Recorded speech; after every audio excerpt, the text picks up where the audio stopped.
I'm really interested in this best of 5 series of StarCraft 2 because after it was played, Reynor decided to tweet the following. Biggest smile I've had in quite a bit while playing StarCraft 2 today. Zerg is disgustingly OP in the PTR and won't last long, but at least it's mega fun right now. Larva change is insane.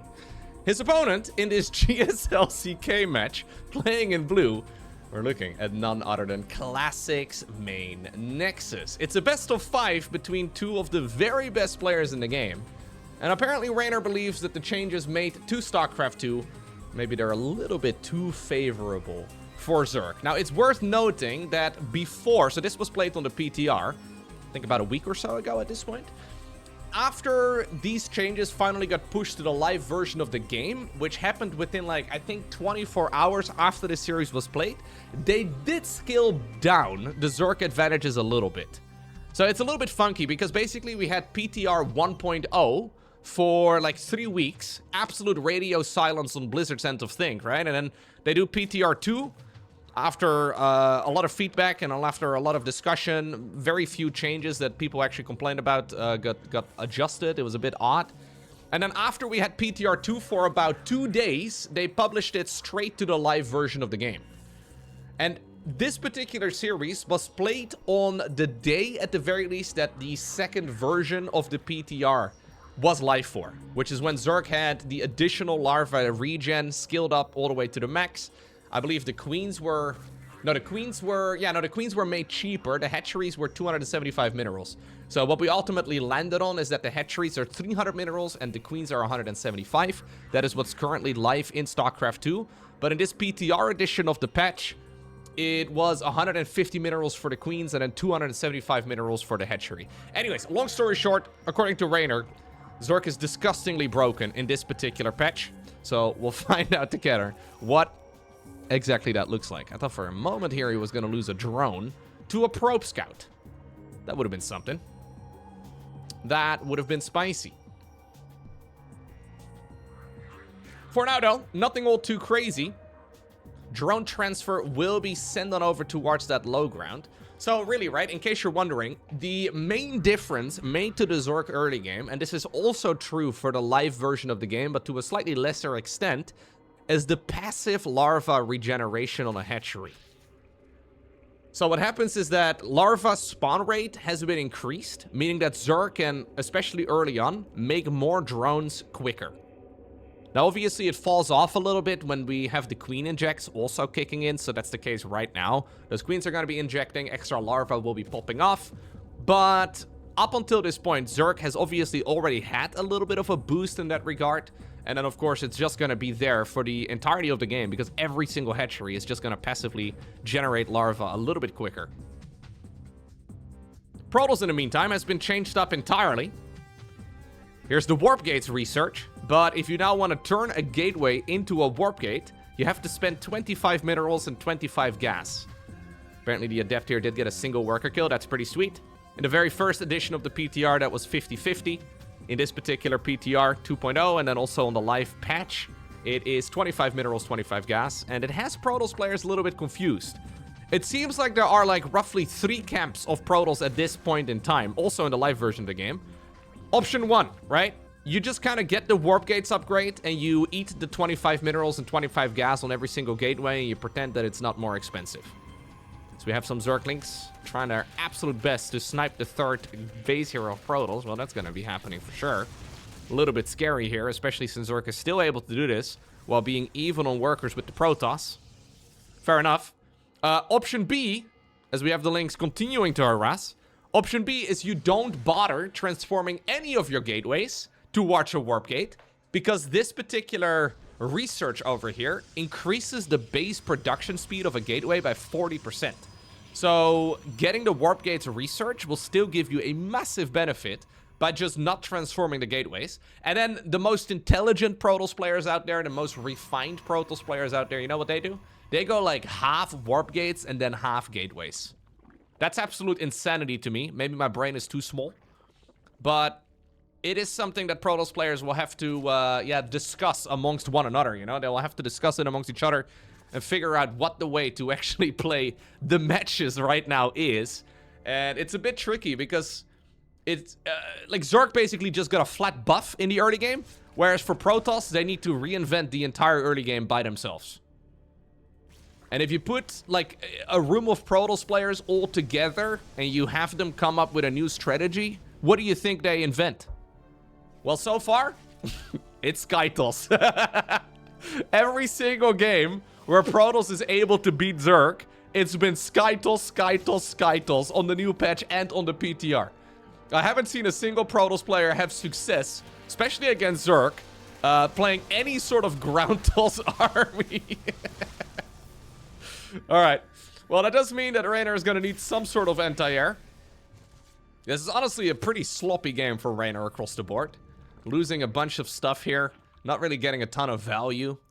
This is not the cleanest game from Protoss either, but you can see here that Classic has not really, lost a whole lot. Third Stargate right now inside of the main base. Yeah, if you put a room of Protoss players together, what did I come up with? Void Race. Yeah. Apparently this is the default, man. I've read somewhere that, like, some people think that human nature is just culture, right? That we basically all behave the way we do because of culture, but if suddenly stuff were to hit the fan, right, and suddenly life is absolutely insane and food is no longer coming around, we will all return to our most basic behavior, right? That's, I guess, kind of what's happened right here for Protoss players. They've been practicing very sophisticated strategies for the last couple of years. But now that their early game has been messed up, they're all going back to Void Race.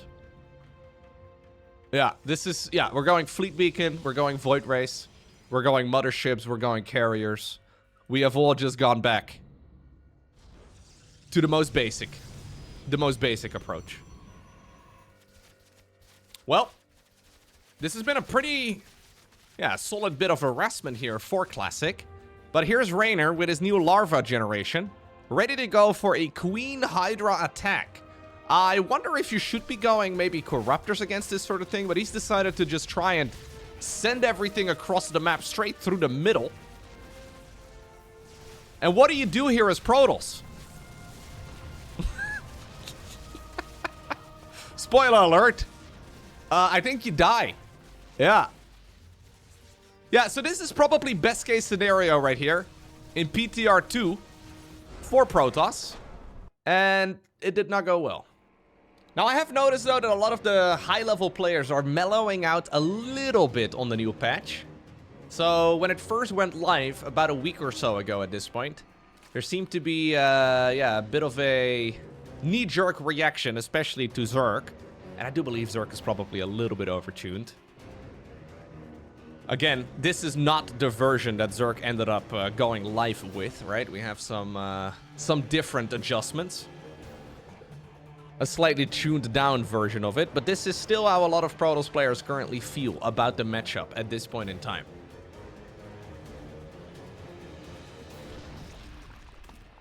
Reynor really did have a pretty sloppy game, though, last time around. He made a lot of Zerglings. They didn't really achieve a ton. I mean, they did still get a bit of damage done, but not ideal. Is Classic gonna go Nexus first?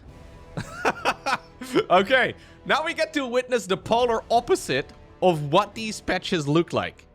Now we get to see how this is going to be for Protoss if they play the greediest possible game. So no Probe Scout this time around. Is going to be a Nexus first for Classic. Okay, so this will be fun. This will be an interesting little bit of data. There we go. A scoutless build. This is kind of like Terrans going Cybercore, Command Center on the low ground. Yeah, Cybercore and Command Centers are both CCs, right? You go Nexus on the low ground, completely scoutless, except that, of course, that a Nexus, it cannot fly. So if Zerg does literally any sort of early game aggression, you're dead. Now, what is Reynor doing in the meantime? Reynor is going hatch into hatch. And if you don't really need queens for early game Larva generation, I don't really hate it. Yeah. Hatch, into pool, and then eventually a gas. So both players are basically saying, yo, if you decide to be aggressive in any way, shape, or form, I will have to leave the game. I guess, though, since Reynor saw that there was no probe scout, he assumes that this is a Nexus first. Yeah.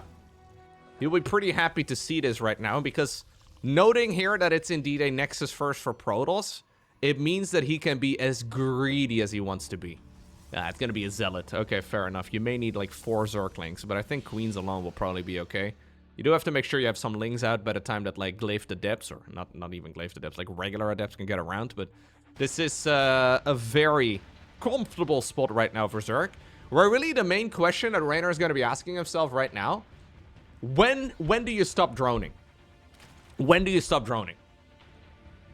Because you want to drone. Zerg players, man, they just keep droning on and on and on and on. He did pull out at 100. Metabolic boost is going to be fired up. But for the most part, we're going to be spending all of our money here on economy. So Overlord's coming up. Couple Queens coming up, but notice how he's not even able to really spend all of his Larva. Dude, that's so funny.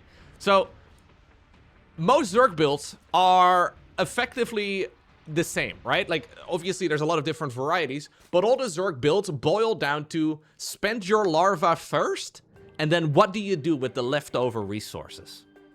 So, usually what you do in the early game is you spend all of your Larva first, and then you make Queens with the leftover minerals.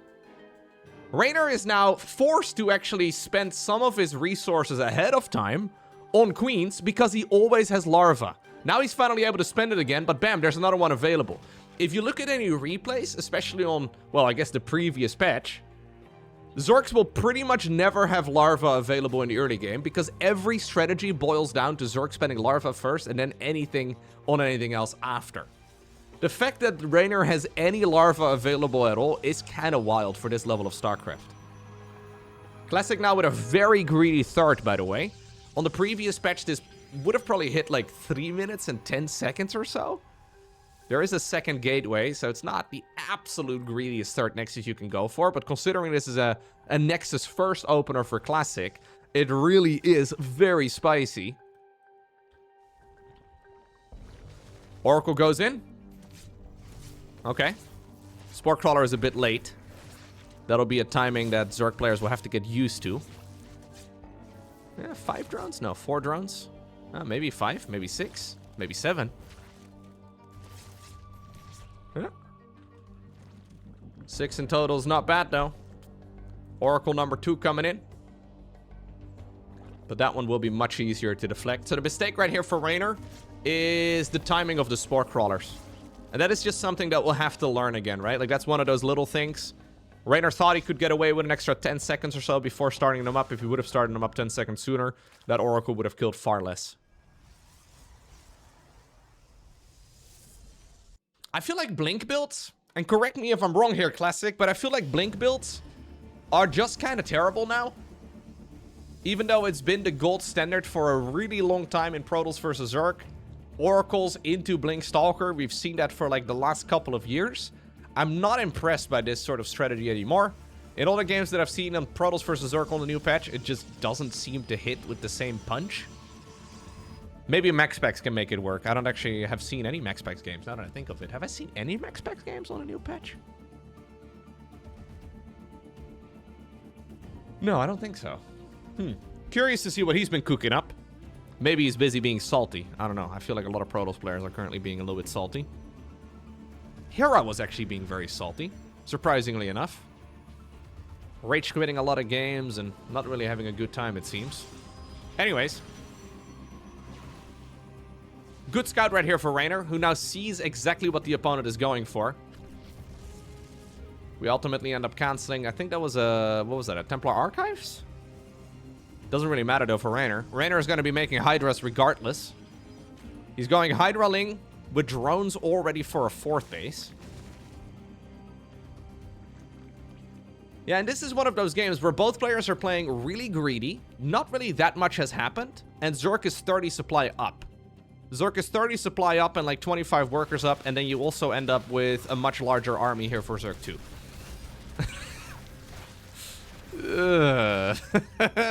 little dirty. 5th base in the meantime as well. Yeah. So the 2 days where PTR2 was live, it was a good day to be a Zerg. or a good 48 hours to be a Zerg player. We could all experience for a day or two to feel what it's like to be Cero. Classic pushing this back though, doing a good job. Maybe the 5th hatchery dies, but the thing is, it's a 5th base. There's already 4 base economy here for Reynor as it stands. He obviously needs to hold this push.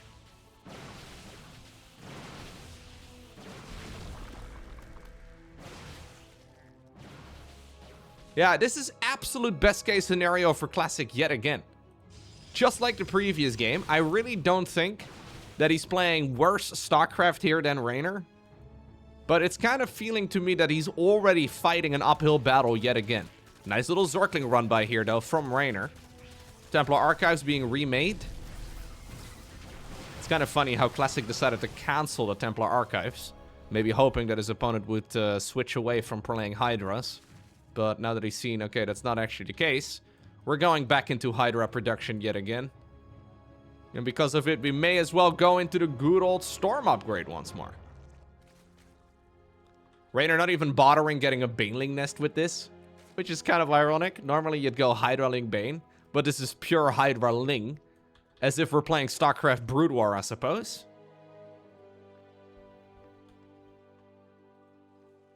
Infestation Pit. Zergling goes around the map. This is pure Hydra Ling. I really don't like the unit composition very much for Reynor.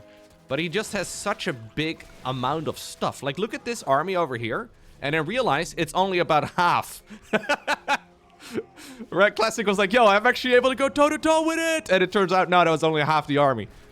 Second half of the Zerg army is on the left. 4th Nexus gets denied a second time around. Reynor is fully maxed.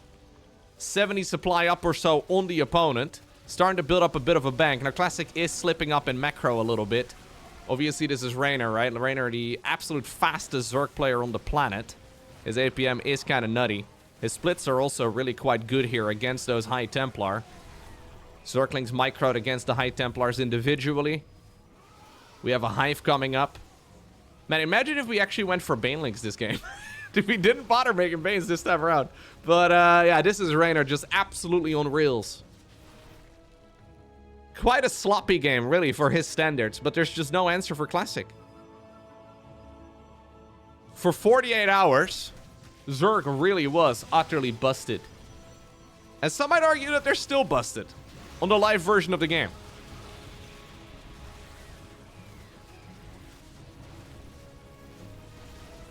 But I don't think they're quite this strong at this point in time.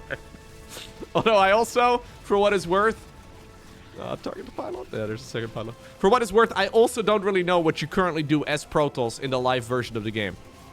Like, I wonder if there is a strategy out there that Protoss players can play against Zerg, but at this point in time, I haven't really seen one that I particularly like for Protoss.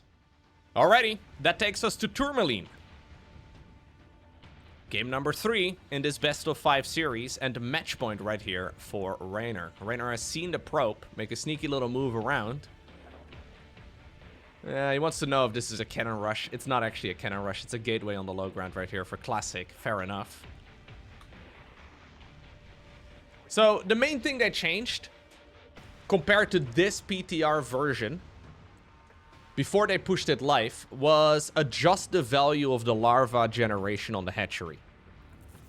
So, they slowed it down by a bunch. Still quicker than it used to be. Don't get me wrong. Still quicker than it used to be, but they did slow down the larva generation. Plus, rather than reducing the cost of the queen, they decided to increase the cost of the hatchery. So the queen is still 175 minerals, but now the hatchery has gone from 275 to 300 minerals to make up for it. So there's some small adjustments to try and make the early game for Zerg a little bit more fair. Fair for the other races, that is. But I honestly think in my... I mean, again, it's too early to really draw true conclusions. But in the games that I have seen so far in the first week on the new patch, Zerg does still seem a little bit busted. The only Protoss wins I've really been able to spot are Protoss going Skytoss And Zerg versus Terran too, man. It just kind of feels like in the early game, Zerg is on like a trampoline, you know? Like, Zerg is just able to jump a little bit higher than the other two races. And maybe it comes down to, like, the early game economy. But the thing is, right, it makes sense for Protoss to be struggling right now, considering such a fundamental change to the gateway. If it was only Protoss versus Zerg, I think it could be a little bit more nuanced. But I see Terrans also struggling against Zerg quite a bit right now. The straight-up macro games, for example, Solar versus Bjorn that I covered a couple days ago. Bjorn played the most greedy game possible. And while it was far from flawless, I think Solar played an equally good game, and Solar just kind of dismantled it. He just kind of made it look pretty easy. So I wouldn't be surprised if we are going to need some hot fixes to maybe nerf the early game Zerg of Zerg a little. Or the early game speed, rather, of Zerg a little bit, especially macro-wise, because it's just a little out of hand. But only time will tell. Is this a wall? Yeah, it's a full wall off, isn't it? Huh. Huh. Wait a second. What are we doing? He just... Huh? So we're building up a proxy pylon on the right side of the map. Okay. But then why did we make a sentry? Because that's an expensive unit. Warp gates are done.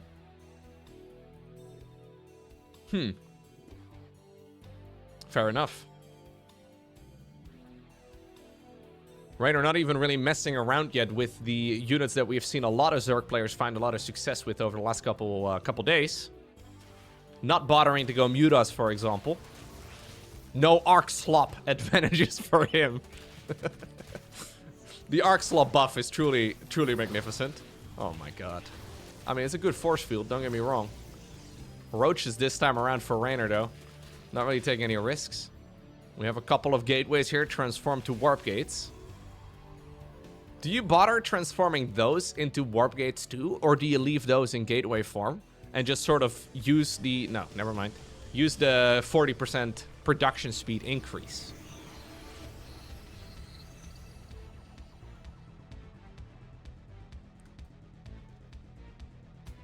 Yeah, Zerg players are true arc slop enjoyers right now. So this is a cheeky game right here from Classic. This Nexus is effectively fake. I wouldn't even be surprised if he cancels it. Is he gonna cancel it? Dude, there used to be a famous build order from MC way back in the day where he canceled the third base. Okay, no, he's not gonna cancel it. But it used to be a famous build where he would like show the third base to the opponent and then cancel it. And then the idea was, hey, dude, what? Huh?